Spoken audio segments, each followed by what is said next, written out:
की गहराइयों में छिपे दुश्मनों को भेदने के लिए हिंदुस्तान पूरी तरह से तैयार है। भारत को अपनी समुद्री सीमा की रक्षा के लिए अब एक नया हथियार मिलने वाला है, जो आसमान से समंदर की गहराइयों में दुश्मन की हर साजिश को नाकाम कर सकता है। अमेरिका ने भारत को high altitude anti submarine warfare sonobuoys की बिक्री की मंजूरी दे दी है। जानकारी के मुताबिक ये डील 5.28 करोड़ डॉलर यानी करीब 443 करोड़ रुपए की होगी।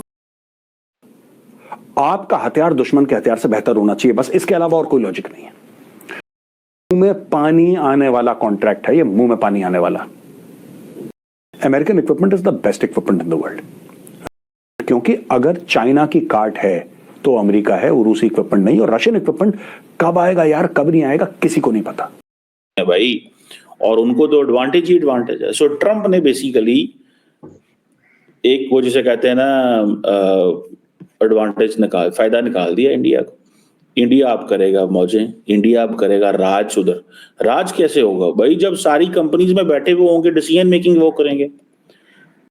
है एक ऐसी चीज है कि भारत बड़ा कंट्री है, हम उनके पास फौज ज्यादा है, वो मारेंगे, ये करेंगे, वो करेंगे, और उस पे हम गुर्बत से गरीब तरीन होते जा रहे हैं।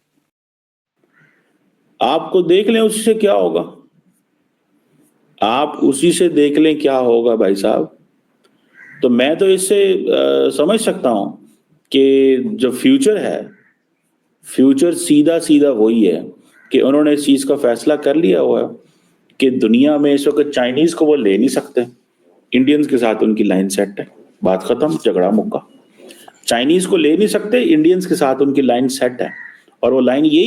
नमस्कार दोस्तों, जय हिंद। दोस्तों यूएसए से एक बड़ी खबर आई है दोस्तों। वहाँ से आपको पता है, वहाँ पे हमारे एस जयशंकर सर भी वहीं पे है। दोस्तों बड़ी खबर ये है कि अमेरिका ने भारत को एंटी सबमरीन वॉरफेयर सिस्टम जो है वो देने के लिए तैयार हो गया है। और ये डील इसलिए महत्वपूर्ण है कि समुद्र के अंदर जो सबमरीन होती है उसको ट्रैक करना बहुत ही मुश्किल होती है। अगर इसको ट्रैक भी कर लिया जाता है तो फिर इसको डिस्ट्रॉयड करना भी बहुत मुश्किल होता है। इसके लिए एंटी सबमरीन की ज़रूरत होती है, जो वाटर के अंदर ही निगरानी करती है, स्पेशली सबमरीन के लिए। ये जो है इसको अमेरिका देने के लिए तैयार हो गया है, भारत को इसको देने के लिए तैयार हो गया है। इसकी जो कीमत है 5.6 करोड़ डॉलर के आसपास है इसका दाम। इसकी डील हो सकती है, और अभी जो इसका रेट है इसको लेके पूरी तरीके से अभी जानकारी नहीं मिली है, लेकिन इसका दाम जो है 5.6 करोड़ यूएस डॉलर के आसपास है। काफ़ी हैवी अमाउंट है, हाँ, लेकिन डील जो है वो कंफर्म हो चुकी है। और पाकिस्तान, चाइना इसको लेकर काफ़ी ज़्यादा चिंतित हो सकते हैं। जाहिर सी बात है दोस्तों, चाइना के सबमरीन को भारत कहीं भी ट्रैक कर सकता है, और पाकिस्तान के पास तो शायद सबमरीन होगी ही नहीं, और होगी भी तो चला पाते होंगे या नहीं, क्या पता। पाकिस्तान तो उतना नहीं, पर हाँ, चाइना के लिए इसका तोड़ हो सकता है। दोस्तों अगर भारत को जो है चाइना को काउंटर करना है तो इसके लिए हमें रूस के साथ साथ हमें अमेरिका के साथ भी अलाइनमेंट होना पड़ेगा। अगर हम देखें तो इस समय चाइना के इक्विपमेंट से ज़्यादा बेटर अगर कोई हथियार है तो रूस के तो हैं ही, और अमेरिका के भी हैं। अमेरिका के हैं क्योंकि अगर हम आज की बात करें तो रूस से ज़्यादा बेटर इक्विपमेंट अमेरिका के पास है। अगर भारत को चाइना के साथ मुकाबला करना है तो इसके लिए हमें अमेरिका के इक्विपमेंट, हथियार ज़्यादा से ज़्यादा चाहिए, सहारा लेना पड़ेगा। और उसके बाद तो भारत बहुत सारे हथियार खुद से भी बना रहे हैं, तो हमें उससे बहुत प्रॉब्लम नहीं होगी। ये नहीं दोस्तों कि हमें चाइना को काउंटर करने के लिए पूरी तरीके से रूस पर डिपेंड हो जाए। दोस्तों भारत कह रहा है हम रूस से भी वेपन्स लेंगे और अमेरिका से भी वेपन्स लेंगे और हम खुद से भी बनाएंगे, तब जाके चाइना को काउंटर कर पाएंगे। किसी एक के ऊपर निर्भर रहना भारत के लिए भी खतरा है, ठीक है, और फिर हमारे सुरक्षा एजेंसियों पर भी दिक्कत बढ़ जाती है। फिर हम इनसे पंगा नहीं ले सकते, ये हमें वो देते हैं, हथियार देते हैं। इसीलिए दोस्तों ये वाला सीन ही भारत ने ख़त्म कर दिया।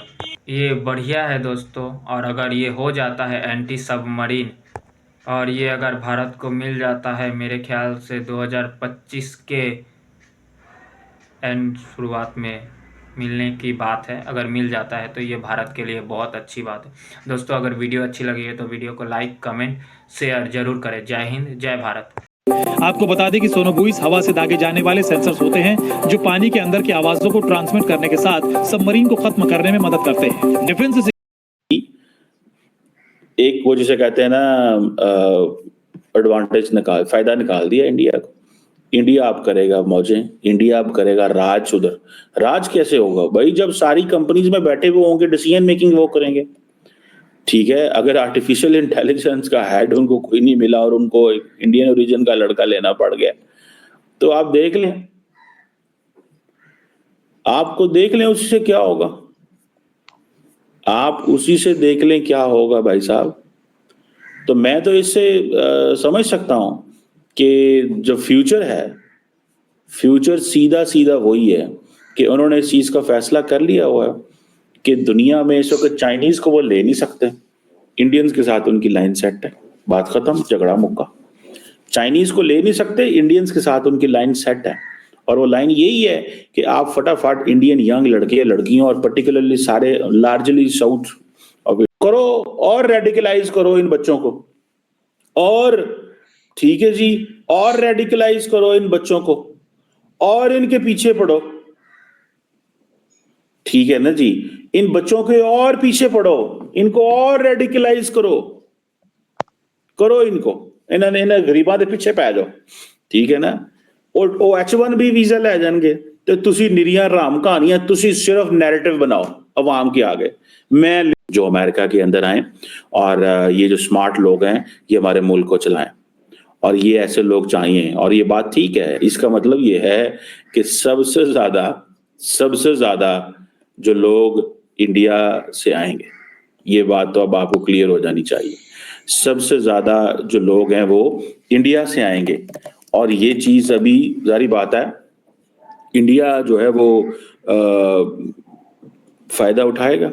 ये जो यूएस ने रूल्स रिलैक्स करने हैं, ठीक है जी, लास्ट टाइम जो मैं पढ़ रहा था, ठीक है, वो यही था कि तकरीबन 73% वीजास, जो डिपार्टमेंट ऑफ होमलैंड सिक्योरिटी है, जो उन्होंने नए रूल्स मॉडर्नाइज करने को, H1B वीजा प्रोग्राम उसको मॉडर्नाइज करने के लिए किए।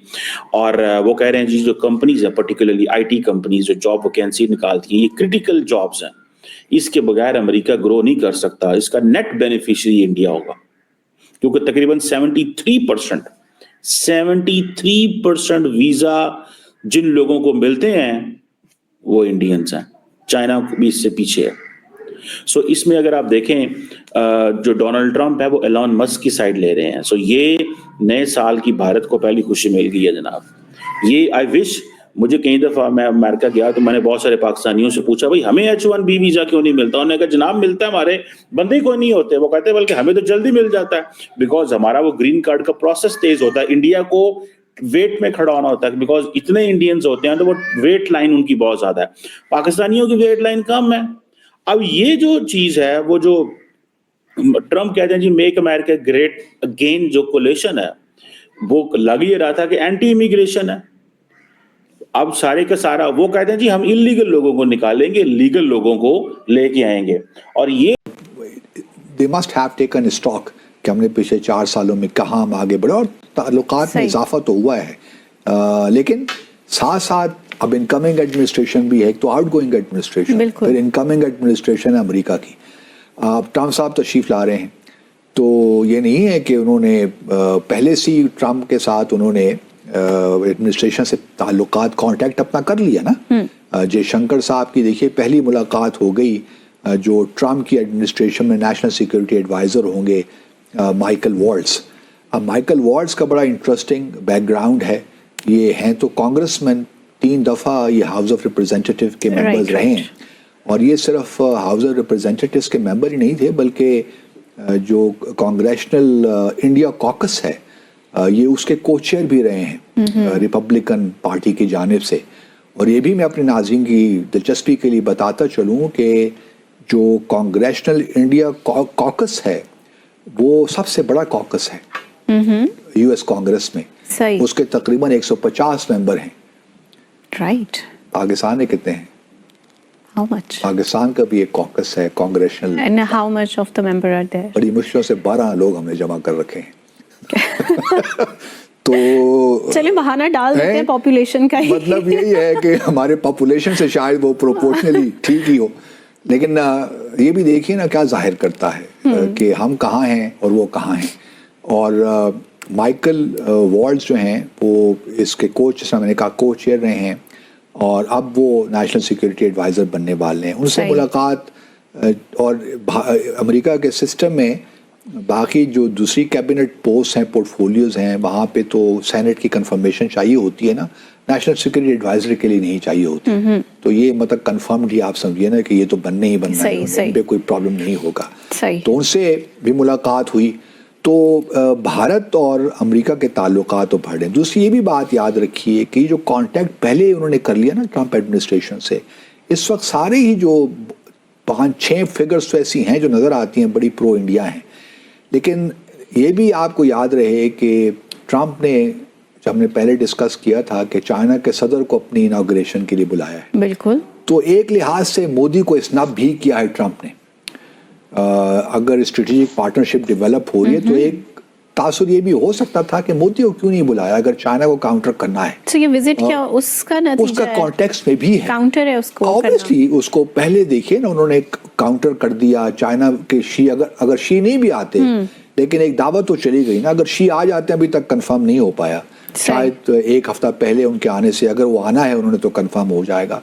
लेकिन ये पहले से उनका आ जाना, ट्रम्प इनकमिंग एडमिनिस्ट्रेशन से कांटेक्ट कर लेना, बातचीत कर लेना, ये एक बहुत सही डिप्लोमेटिक मूव है भारत की जानिब से। सही। और अगर शी जिनपिंग आ भी जाते हैं तो एटलीस्ट पहला जो कांटेक्ट बाहर की दुनिया से हुआ है। और श्री जयशंकर काफी तवील विजिट पे करें, 24 से लेकर 29 तक तकरीबन 5-6 दिन का ये दौरा है, कोई कम नहीं है जयशंकर साहब के लिए। तो मैं तो उसको इस तनाजुर में, एक तो हमारी रीजनल पॉलिटिक्स है, पाकिस्तान का जिक्र खैर भी आया होगा कि जी पाकिस्तान देखिए क्या कुछ नहीं कर रहा आपके इंटरेस्ट के खिलाफ इस रीजन में, चाइना से ताल्लुकात बढ़ रहे हैं और गवादर पोर्ट हो रही है, वहाँ पे वो नेवल बेस बना के देंगे चाइना को, तो बड़े मसाइल आपके लिए इस इलाके में होने वाले हैं। तो आप अपने आप को रिट्रीट मत कीजिए, बल्कि हमें एक्टिव फॉरेन पॉलिसी ही चाहिए ट्रम्प के ज़माने में भी। और हम क्वाड की समिट भी होने वाली है भारत में, अगले साल होगी, तो उस पर हम ये तवक्को रखते हैं कि भारत के अपने अमेरिका के सदर आएंगे क्वाड समिट, ताकि हम पहले हाफ में ये कर लें। तो वो सारी चीज़ें अच्छी चीज़ें हैं जो कि होने जा रही हैं। और चूँकि ट्रम्प के मिजाज से हम वाकिफ़ हैं, अनप्रेडिक्टेबल इंसान हैं, लेकिन कुछ चीज़ों पे बड़े उनको क्लैरिटी है। एक तो मोदी के साथ, मोदी भी पॉपुलिस्ट है ना, बिल्कुल। और ये भी राइट विंग के लोग हैं, वो भी राइट विंग के आदमी हैं, वो हिंदुत्व के हैं, ये और चीज़ हैं। तो क्वेश्चन यही है कि इनका मिजाज मिलता ही है मोदी साहब का, लेकिन मोदी साहब में फिर भी किसी हद तक ठहराव है जो कि ट्रम्प में वो मुझे नज़र नहीं आता। लेकिन ओवरऑल मैं अगर देखूं चीज़ों को तो मुझे लगता है कि ट्रम्प और मोदी साहब के होते हुए भारत और अमेरिका के ताल्लुकात में मज़ीद मतलब स्ट्रेंथन होंगे वो ताल्लुकात।